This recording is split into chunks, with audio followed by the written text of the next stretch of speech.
Hello, everyone, and welcome to Jack Stedman Responds. Today I'm going to be responding to that PragerU video called If There Is No God, Murder Isn't Wrong. Alright, let's do this. Do you believe that good and evil exist? Well, that's a good question. I think first I want to differentiate between good and evil people and good and evil acts. I think there are actions that are evil or good. Whether or not there are people that are evil or good is another thing entirely. So I'll leave it at that. Sure, good and evil exist uh, on some level. The answer to this question separates Judeo-Christian values from secular values. I think you can still be secular and think that that good and evil exist. Period.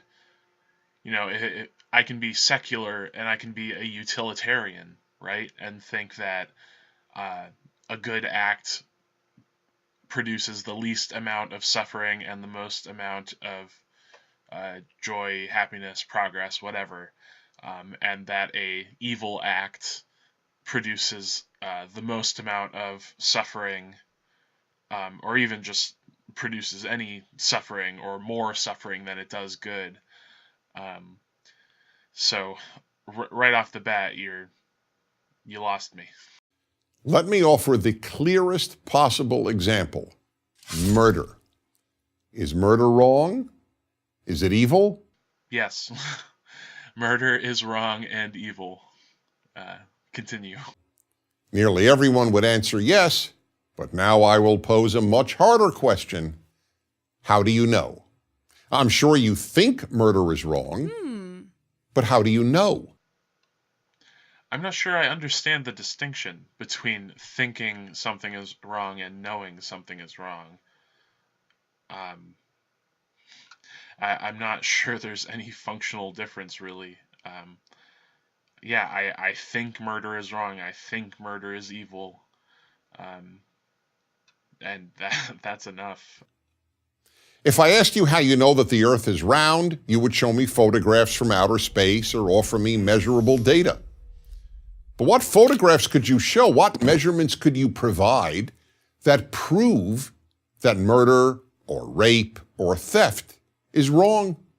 The fact is, you can't. That's not how morality works. That's not how philosophy works. The tradition of Western philosophy has always been trying to prove moral truths, trying to prove philosophical truths, any truths, with logic and reasoning and thought experiments and well thought out papers.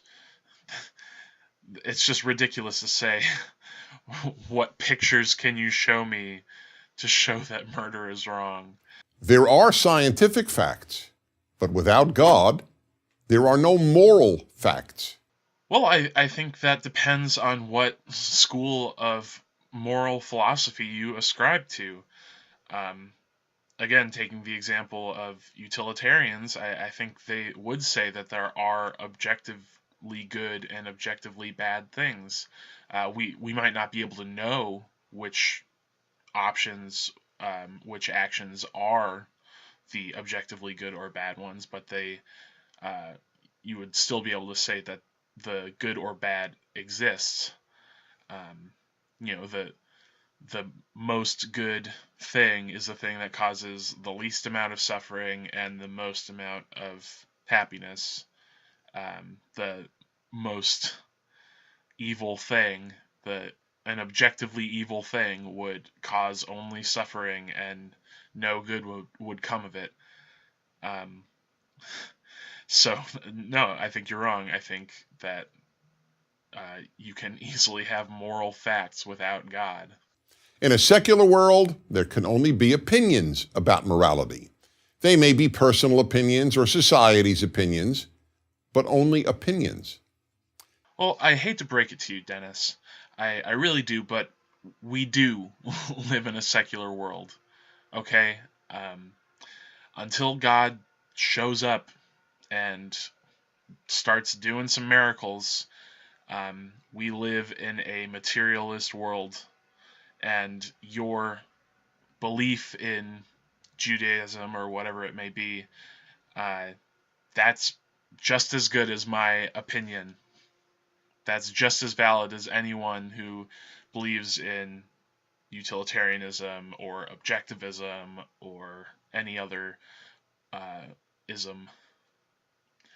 Every atheist philosopher I have read or debated on this subject has acknowledged that if there is no God, there is no objective morality. That may be true, but I think there are objectively practical moral values, such as not allowing murder or theft or assault or rape or, I think a morality can be observably practical, even if it doesn't fit your definition of being objective. Judeo-Christian values are predicated on the existence of a God of morality. In other words, only if there is a God who says murder is murder wrong. Otherwise, all morality is opinion. Okay, so first of all, there's the problem that wouldn't that just be God's opinion then? Is it just your definition of God that says any of his opinions are objectively true? Is that just how God works? Do you have any proof of that? Can you show me any evidence, any photos, any measurements? Yeah, you know what? I demand that Dennis Prager shows us some gosh darn measurements of God.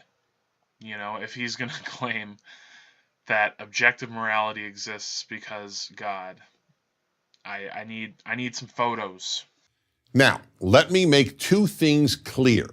First, this doesn't mean that if you don't believe in God, you can't be a good person. There are plenty of kind and moral individuals who don't believe in God and Judeo-Christian values. So you're saying it's possible to be moral without Judeo-Christian values. But those are the objectively good morals to have, the good values to have. Okay. Great. But the existence of these good people has nothing to do with the question of whether good and evil really exist if there is no God. I think it's more important to have practical morality than to have objective morality. And I think it's clear that you don't need God to have practical morality, as you just stated. Second, there have been plenty of people who believed in God who were not good people. Indeed, more than a few have been evil and have even committed evil in God's name. So did they have Judeo-Christian values? Did they just do it wrong? They just didn't understand them. Ugh. The existence of God doesn't ensure people will do good. I wish it did. The existence of God only ensures that good and evil objectively exist and are not merely opinions. You're conflating faith in God with the existence of God here. You haven't done anything to show that a God exists. So you wouldn't know if God existing makes people do good or not, because you don't know whether or not there is a God to begin with. Without God, we therefore end up with what is known as moral relativism, meaning that morality is not absolute, but only relative to the individual or to the society. This whole point is moot if you don't prove that God exists. Otherwise, your moral opinions, your faith still counts simply as an opinion. It is just your opinion that God exists. It is just your opinion that he is infallible and the things he has said about morality prove objective good and evil. So unless you can show that God exists, then you're a moral relativist as well. Without God, the words good and evil are just another way of saying I like and I don't like. If there is no God, the statement murder is evil is the same as the statement I don't like murder. Well, no, that's not true. I think you could, just as a thought experiment, imagine a particularly sick individual who likes murder but knows it's evil. So just on a semantic level, that's false. Now, many will argue that you don't need moral absolutes. People won't murder because they don't want to be murdered. But that argument is just wishful thinking. I like how he strawmans by just showing a stereotypical hippie. Kind of a sleazy argumentative tactic there. Prager. Hitler, Stalin, and Mao didn't want to be murdered, but that hardly stopped them from murdering about 100 million people. It is not a coincidence that the rejection of Judeo-Christian values in the Western world by Nazism and Communism led to the murder of all these innocent people. But it is a coincidence that the rejection of Judeo-Christian values can produce moral individuals. That is a coincidence that there are perfectly good, nice, normal, moral people that don't believe in God and don't hold those values. And, you know, when it comes to the communism and Nazism, it's not just that they are atheist. It's not just that they are rejecting Judeo-Christian values. It's also that they adopt Nazi or communist values. And I think you're misrepresenting that. It is also not a coincidence that the first societies in the world to abolish slavery, an institution that existed in every known society in human history, were Western societies rooted in Judeo-Christian values. And so were the first societies to affirm universal human rights, to emancipate women, and to proclaim the value of liberty. Look, I'm not going to argue whether or not Judeo-Christian values are good or practical. That's kind of not the point. So, I mean, you could go on and on about all the good things that countries that had Judeo-Christian values have done, but it doesn't do anything to show that they are objectively good, as you term it, or that God exists. Today, the rejection of Judeo-Christian values and moral absolutes has led to a world of moral confusion. Again, you can believe in moral absolutes and not believe in God. Those are not mutually exclusive beliefs. In the New York Times in March 2015, a professor of philosophy confirmed this. He wrote, "What would you say if you found out that our public schools were teaching children that it is not true that it's wrong to kill people for fun? Would you be surprised? I was."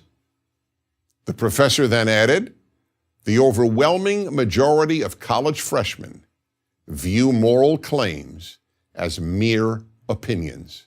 There's a huge difference between saying that the majority of college freshmen view moral claims as mere opinions and that public schools teach children that it's not true, that it's wrong to kill people for fun.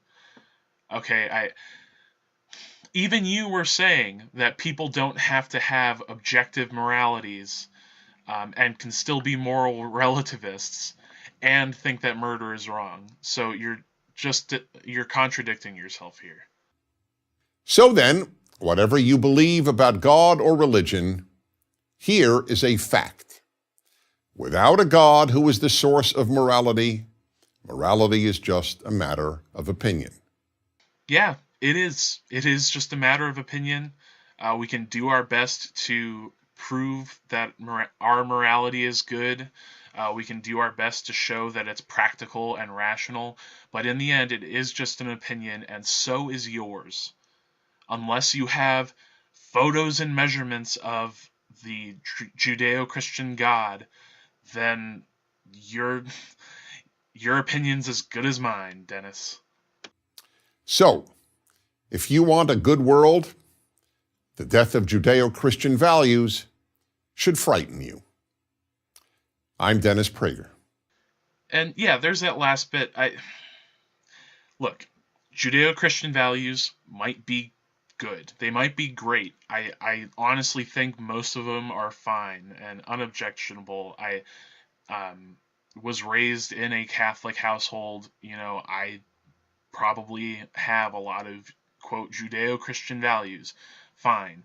But there's a big difference between saying that we shouldn't lose those values and that those values are objectively true because God exists.